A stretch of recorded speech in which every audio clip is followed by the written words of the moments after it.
तो दोस्तों, अगर आपके पास एक पोको कंपनी का स्मार्टफोन है और उसमें अगर आपको आवाज़ में प्रॉब्लम आ रही है, मतलब कि अप डाउन हो रहा है या फिर आपको आवाज़ ही नहीं आ रही है, इस प्रॉब्लम को आप लोग कैसे सॉल्व करोगे, आज मैं आपको बताने वाला हूँ। इसके लिए इस वीडियो को अंत तक ध्यान से देखना है। अगर आपको वीडियो पसंद आता है तो वीडियो को ज़रूर लाइक कीजिए और चैनल को सब्सक्राइब भी कर लीजिए। तो देखिए, बहुत बार क्या होता है, आपके पोको के स्मार्टफोन में ऑटोमेटिकली जो है आवाज़ में प्रॉब्लम आने लगता है, अप डाउन होता रहता है या फिर आवाज़ ही नहीं आती है।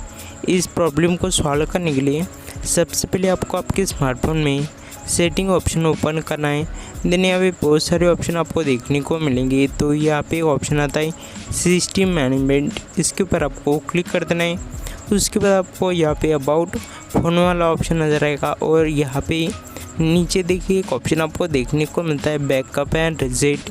बाई चांस अगर आपको ये सेटिंग ना मिले तो ऊपर सर्च भी आप लोग कर सकते हैं। यहाँ पे आपको सर्च करना है बैकअप एंड रीसेट।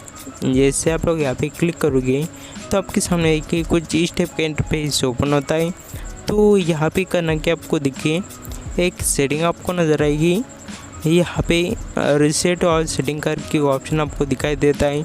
इसके ऊपर आपको क्लिक कर देना है और यहाँ पे आपको पैटर्न या फिर आपके स्मार्टफोन में कोई पासवर्ड है उसको वेरीफाई करना है और सभी सेटिंग को यहाँ पे रीसेट कर देना है। इससे होता है कि मैं आपको बताता हूँ, बहुत बार आप लोग गलती से कोई सेटिंग ऑन कर लेते हैं, ऐसे में जो है गड़बड़ी आ जाती है। तो आप लोग क्या कीजिए, रीसेट और सेटिंग के ऊपर क्लिक कीजिए, आपका पासवर्ड एंटर कीजिए और इसको यहाँ पे रीसेट कर लीजिए। जैसे आप लोग रीसेट करोगे उसके बाद आपका प्रॉब्लम सॉल्व हो जाता है। देन आपको देखिए यहाँ पे करना क्या है, सिस्टम अपडेट वाला जो ऑप्शन है इसमें भी आपको चेक करना है। अगर आपको कोई अपडेट आया है तो इसको आपको अपडेट कर लेना है, इससे भी आपका प्रॉब्लम सॉल्व हो जाता है।